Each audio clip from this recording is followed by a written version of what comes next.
Salut à tous et bienvenue chez Jeunes et Investisseurs. Je suis super content de vous retrouver aujourd'hui pour notre top 5 actions éligibles au PEA pour le mois de mai 2021. On va vous présenter aujourd'hui des actions qui sont axées bien sûr sur le dividende, mais on va aussi voir des actions qui ont des fortes croissances. Petit disclaimer avant d'attaquer stop, les informations qui sont présentées ne constituent pas une recommandation d'achat, mais ont pour objectif le partage de connaissances autour de l'investissement. Notre objectif propre est la constitution d'un portefeuille à dividendes sur le long terme qui nous fera profiter des intérêts composés. Nous vous présentons donc des valeurs fortes et relativement stables dans le temps. D'une manière générale, nous vous invitons à effectuer vos propres recherches afin de vous construire un avis personnel. Maintenant que c'est clair, on attaque sans plus tarder la 5e marche de stop avec une superbe action française qui évolue dans le secteur du luxe. Je parle de Kering. Alors Kering est principalement connu pour sa marque Gucci, mais vous voyez que pas seulement, on a de nombreuses marques, que ce soit également dans les bijoux, dans les montres ou dans le sportswear. On a de nombreuses marques derrière ce conglomérat qu'est Kering.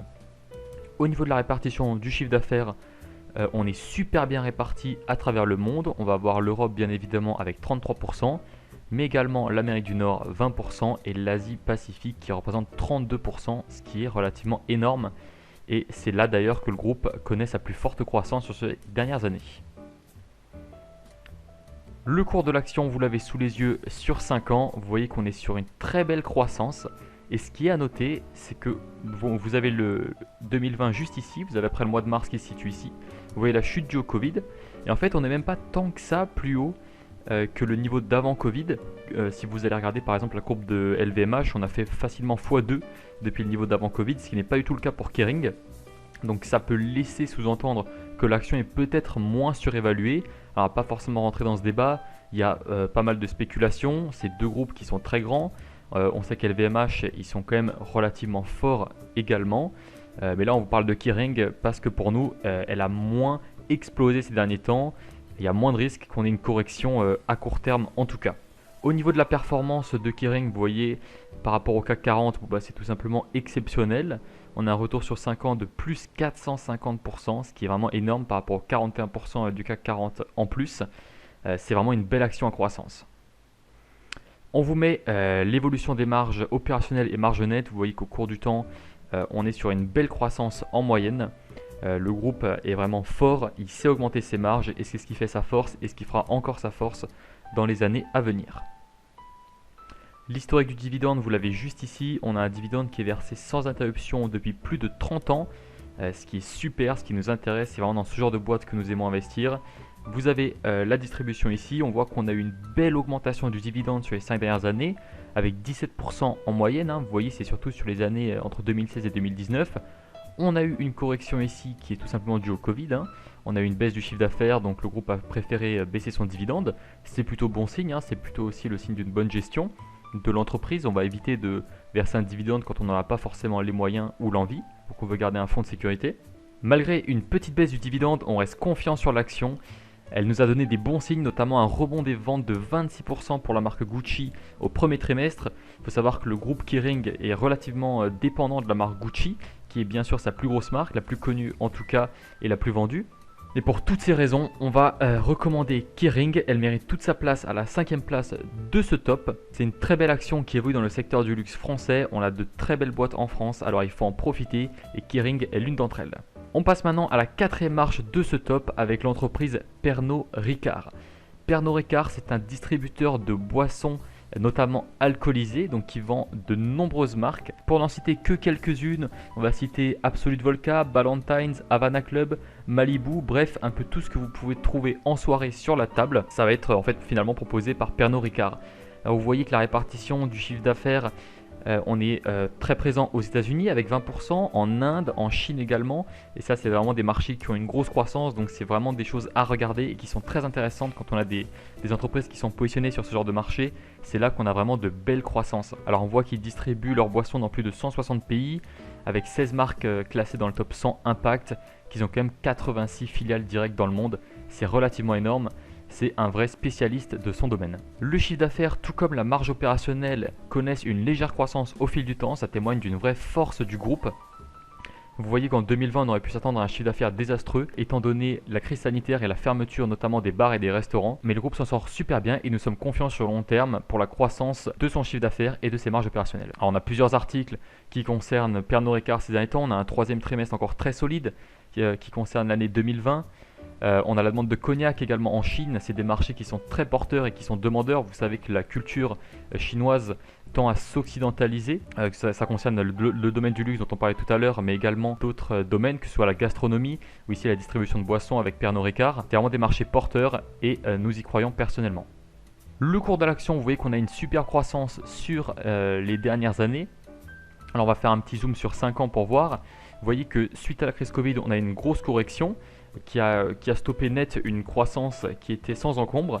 Et on est de retour un peu au-dessus du niveau d'avant Covid. Donc pour nous, avec les bons augures qui se préparent, la vaccination qui avance, le titre va recommencer une croissance longue et tranquille et c'est pour nous ravir.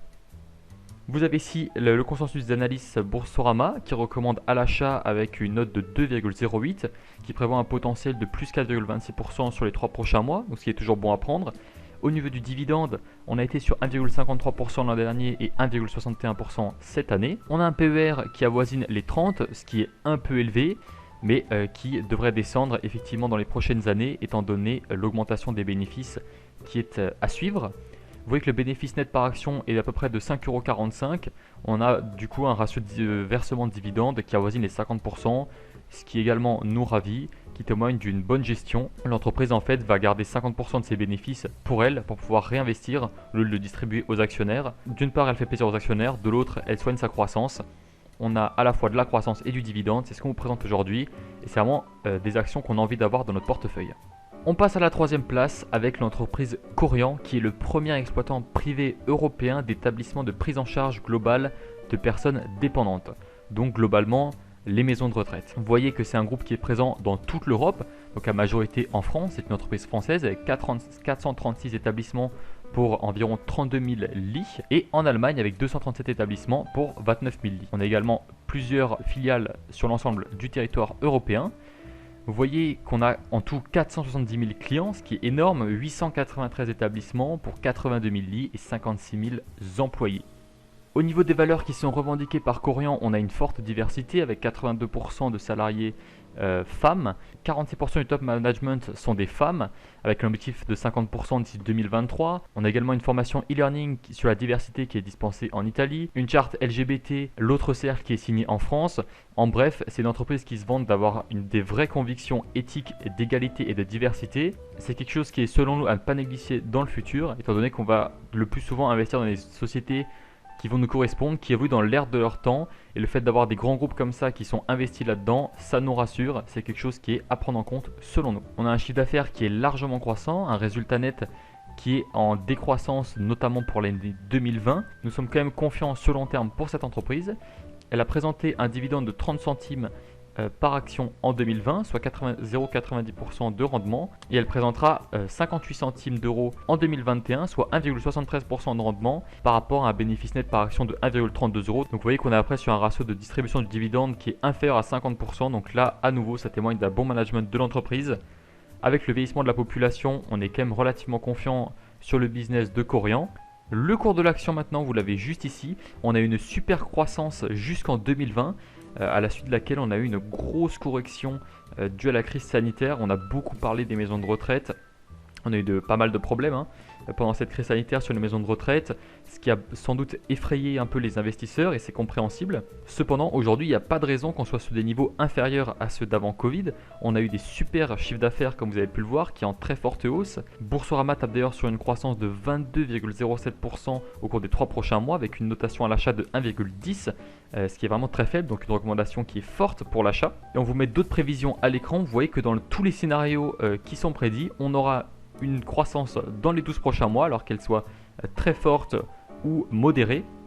On a une belle croissance à suivre avec un beau dividende en évolution et c'est pourquoi Korian mérite selon nous largement sa place à la 3e marche de ce top. On passe à la 2e marche avec une action dont on vous a parlé dans notre dernière vidéo sur le calendrier des dividendes qui est Amundi. Alors Amundi, c'est une société de gestion d'actifs mondiale qui est cotée en France et qui est leader en Europe et en France. Alors quand on dit une société de gestion d'actifs mondiale, il est sous-entendu qu'elle est présente dans tout le monde. On a des bureaux dans 36 pays, que ce soit en Europe, en Asie-Pacifique, au Moyen-Orient et même sur le continent américain. Récemment, Amundi a racheté Lyxor. Alors vous savez, si vous achetez un peu des ETF, qu'on a souvent deux grandes écoles en France, en tout cas les ETF Amundi, les ETF Lyxor, et bien maintenant Amundi a racheté Lyxor, ce qui en fait un géant européen des ETF, alors qu'Amundi était déjà le leader européen. Ça en fait maintenant un vrai géant. Le marché a d'ailleurs salué cette opération de croissance externe et c'est vrai que ça garantit de belles perspectives de croissance pour la suite. Vous avez le chiffre d'affaires à l'écran, alors vous voyez que la société a pu profiter pleinement de l'engouement pour la bourse, notamment suite à cette crise sanitaire. Vous voyez le chiffre d'affaires 2020 qui a tout simplement explosé, on est presque sur un x2, au moins x1,5. Au niveau des données financières, on va avoir un produit net bancaire qui est en augmentation, un résultat courant avant impôt qui est également en nette augmentation. Et pour ce qui est du rendement, on va avoir un super rendement de 3,87% en 2020, un beau rendement annoncé de 4,49% en 2021. Et vous voyez qu'on a une belle perspective de croissance du dividende. On aura un dividende de 3,36 € en 2020 par rapport à un bénéfice net par action de 5,52 €. On est après sur du 60-70%. Là également, on garde encore du bénéfice pour réinvestir. Ça témoigne encore d'une belle gestion financière de la part du groupe. On vous l'a déjà dit, c'est une chose à laquelle on fait vraiment attention quand on investit. Le PER, il est relativement faible, ça sous-entend que la société se paye peu cher par rapport à ses bénéfices. C'est un indicateur qu'on aime bien regarder pour savoir si l'entreprise est surévaluée ou non, bien que le PER ne suffise pas à pouvoir le déterminer. Le cours de bourse, vous l'avez juste ici. Alors sur 5 ans, on a eu un cours qui a été relativement stable entre 2017 et 2019. On a quand même une belle croissance sur la période 2016-2019. Bien sûr, une forte correction d'avant Covid.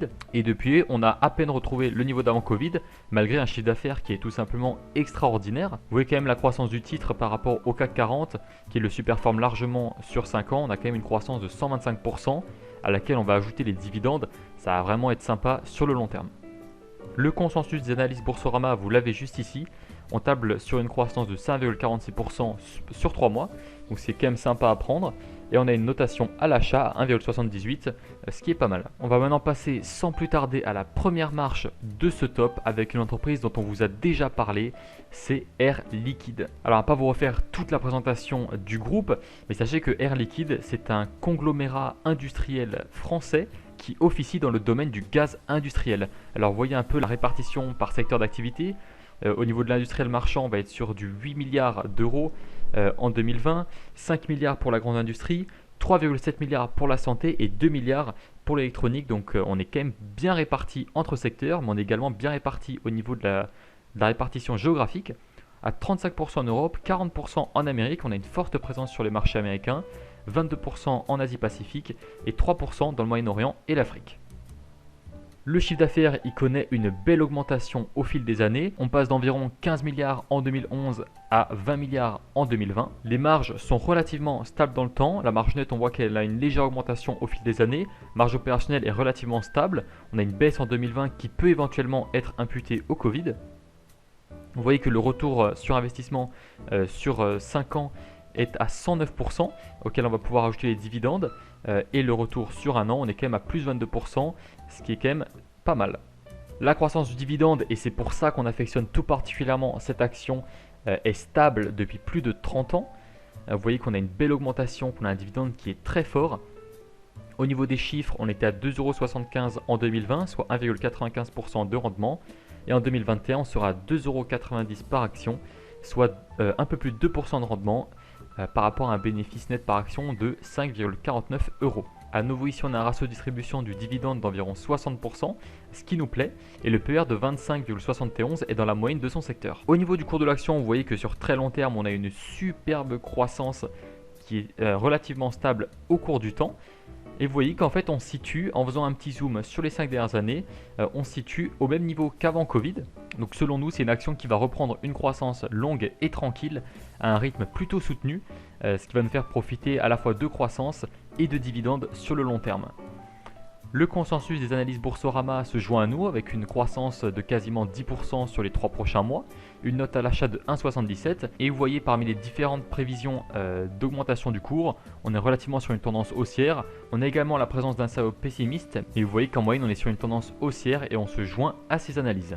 D'ailleurs, on ne vous a jamais parlé de la politique d'actionnariat de Air Liquide qui vise vraiment à fidéliser ses actionnaires, à savoir que Air Liquide majore son dividende de 10% pour les actionnaires qui ont des actions depuis plus de 2 ans. Donc pour chaque action que vous détenez depuis plus de 2 ans, Air Liquide va majorer votre dividende de 10%. D'ailleurs, Air Liquide a annoncé la distribution d'actions gratuites pour 2022, à savoir qu'une action sera délivrée gratuitement pour 10 actions détenues. Pour profiter de ces avantages, il faut avoir ces actions au nominatif, mais c'est quelque chose dont on va reparler dans une prochaine vidéo. On espère en tout cas que celle-ci vous a plu. N'hésitez pas à nous dire ce que vous en avez pensé en commentaire et quelles sont les actions que vous surveillez en ce moment. N'hésitez pas à aimer la vidéo pour nous soutenir et à vous abonner pour ne pas manquer les suivantes. Et moi je vous dis à bientôt pour une prochaine.